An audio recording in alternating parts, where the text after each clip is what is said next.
Nabi Yunus bin Matta alaihissalam lompat, langsung ditelan oleh ikan paus.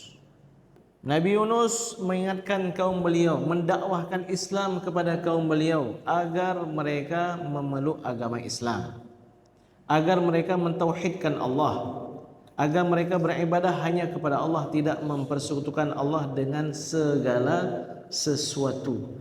Tapi mereka tidak mau beriman. Lalu Allah Subhanahu wa taala memberikan ancaman, kalau mereka tidak beriman maka azab akan segera mendatangi mereka. Nabi Yunus mengingatkan kaum beliau, dan benar, tanda-tanda azab akan muncul, akan turun, itu sudah mulai nampak. Langit sudah mulai gelap, angin luar biasa kencangnya. Nabi Yunus takut azab tersebut kena ke beliau, sehingga beliau keluar dari kampung beliau. Pergi ke mana? Pergi ke pelabuhan. Di sana sudah ada kapal yang akan berlayar. Nabi Yunus alaihissalam naik kapal tersebut. Di tengah perjalanan, kapal tersebut terombang-ambing.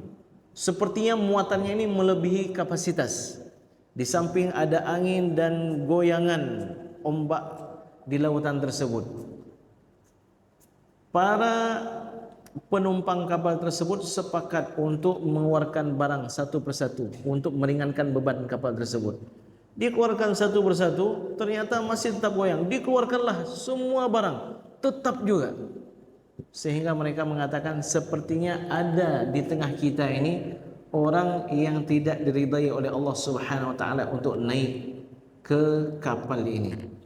Lalu mereka masukkan nama-nama penghuni kapal di dalam sebuah kendi untuk mereka undi.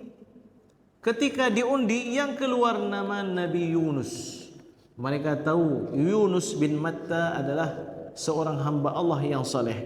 Mereka katakan enggak mungkin beliau orangnya. Dimasukkan lagi nama Nabi Yunus, kemudian diundi lagi, yang keluar nama beliau lagi. Ada riwayat mengatakan 3 kali, ada yang mengatakan sampai 10 kali.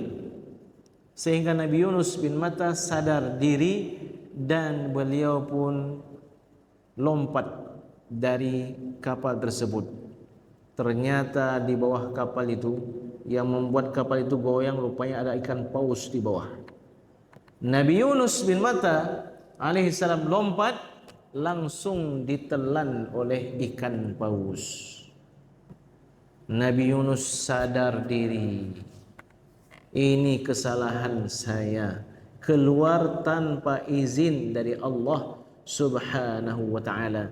Di dalam perut ikan paus tersebut, Nabi Yunus mengakui kesalahannya, mengakui sikapnya yang zalim. Beliau terus mengucapkan, la ilaha illa anta subhanaka inni kuntu minaz zalimin. Tidak ada Tuhan selain Engkau ya Allah, subhanaka, maha suci Engkau, inni kuntu minaz zalimin, aku termasuk hamba-hamba yang zalim. Terus diucapkan oleh Nabi Yunus, terus diucapkan oleh Nabi Yunus. Sebenarnya apa yang terjadi? Nabi Yunus menuju ke bahtera, ke kapal tersebut. Ternyata kaum Nabi Yunus alaihissalam sadar diri. Ternyata yang disampaikan oleh Nabi Yunus itu benar. Mereka saling berbicara satu dengan lainnya dan mereka semuanya menyesal, bertaubat dan mempersaksikan tidak ada Tuhan selain Allah dan Nabi Yunus adalah sebagai utusan Allah. Tapi mereka cari ke sana kemari, enggak dapat Nabi Yunus. Pergi ke rumah Nabi Yunus, udah enggak ada lagi. Pergi ke pelosok kampung sini, kampung sana, tidak ada. Tapi mereka sudah beriman semuanya.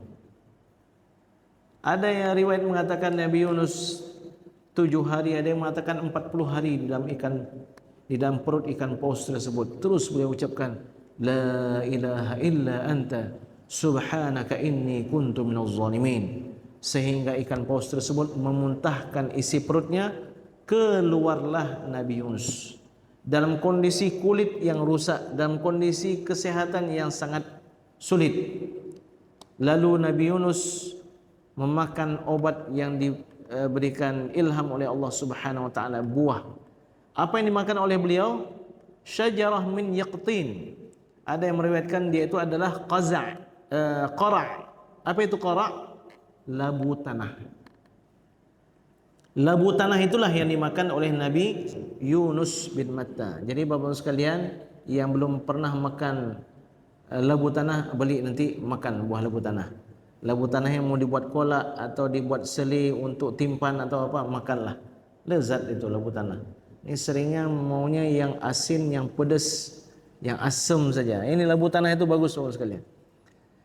Jadi ringkas cerita, Nabi Yunus kembali ke kaum beliau. Beliau disambut, dieluk-elukan oleh kaum beliau. Berapa orang yang masuk dalam Islam? Seluruhnya. Jumlah mereka di waktu itu 100.000 lebih. Masya Allah.